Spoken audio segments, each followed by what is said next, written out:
Annyeonghaseyo, halo bosku. Ketemu lagi nih bersama channel kesayangan kita, Segmen Berita.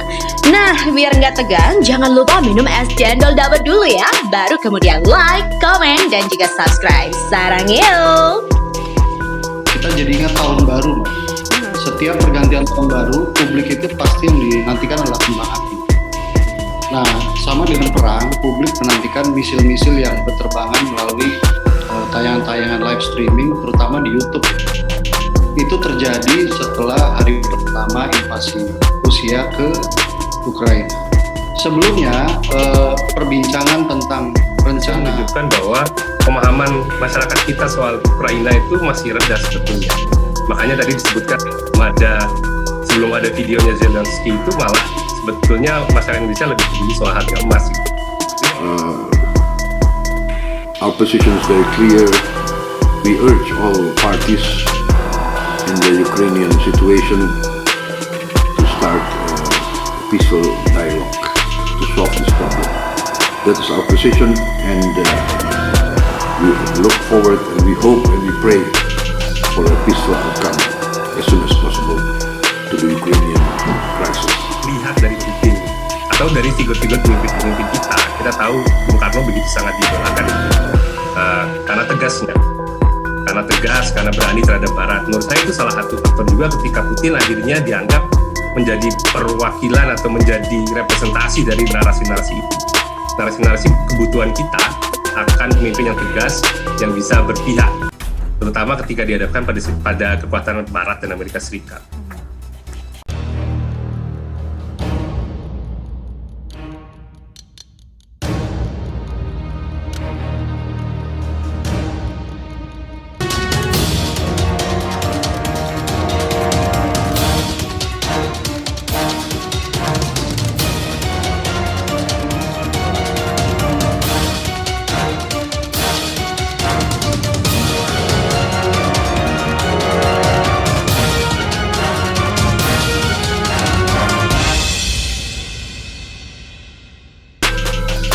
Prabowo bertemu Presiden Prancis Macron di Istana Elys.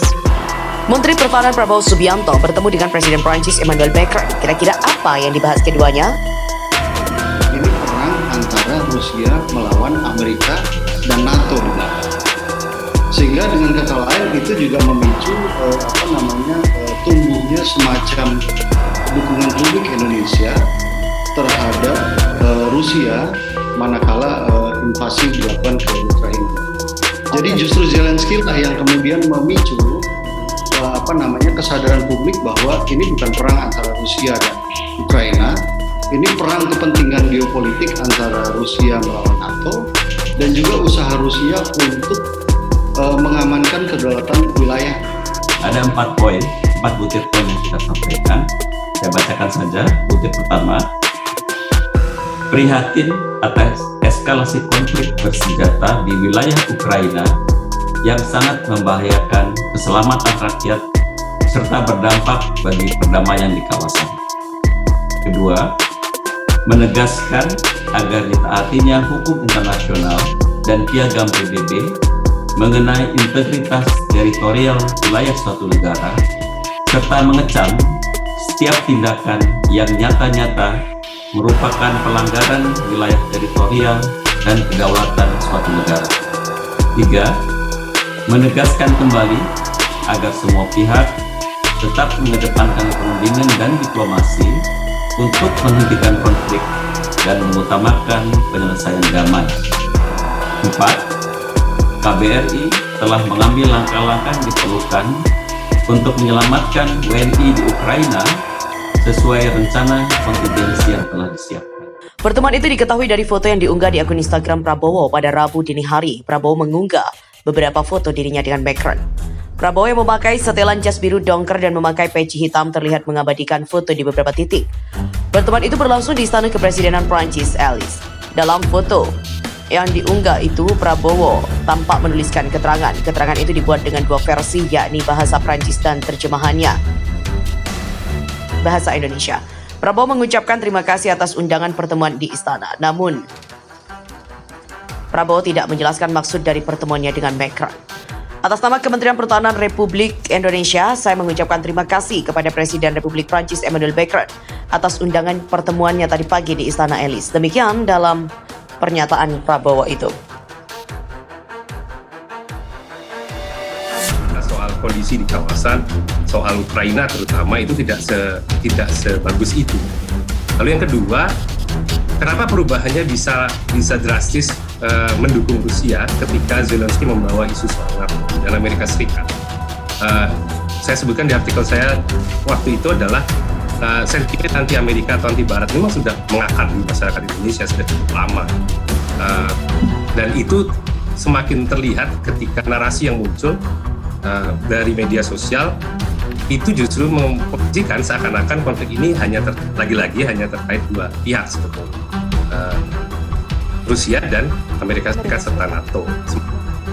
Sebetulnya kan konfliknya sangat rumit ya kalau kita mau pahami secara serius akar permasalahannya. Ini bukan cuma sekadar persoalan NATO, bukan sekadar persoalan kedaulatan Rusia atau kedaulatan Ukraina. Ini ada isu sejarah yang ada di sana juga. Jadi itu yang paling dasar sebetulnya menurut saya ya.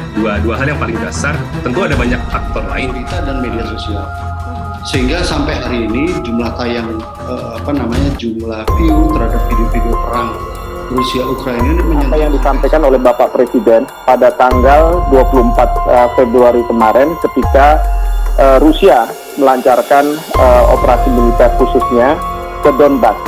Ketika itu Bapak Presiden dalam Twitternya mengatakan stop perang karena perang itu menyengsarakan umat manusia. Lalu dari situ saya pelajari piagam Perserikatan Bangsa-Bangsa. Apa yang disampaikan oleh Bapak Presiden itu mengacu kepada pasal 2 ayat 3 piagam Perserikatan Bangsa-Bangsa yang mengatakan bahwa setiap negara yang mempunyai sengketa di antara mereka maka harus menyelesaikan secara damai sehingga tidak membahayakan perdamaian dan keamanan internasional dan keadilan.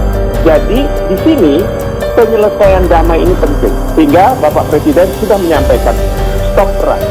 Tetapi sehari kemudian Kemlu mengeluarkan pernyataan resmi yang mengatakan bahwa dengan mematuhi prinsip-prinsip dalam piagam PBB, maka di situ disebutkan integritas wilayah suatu negara tidak boleh diserang.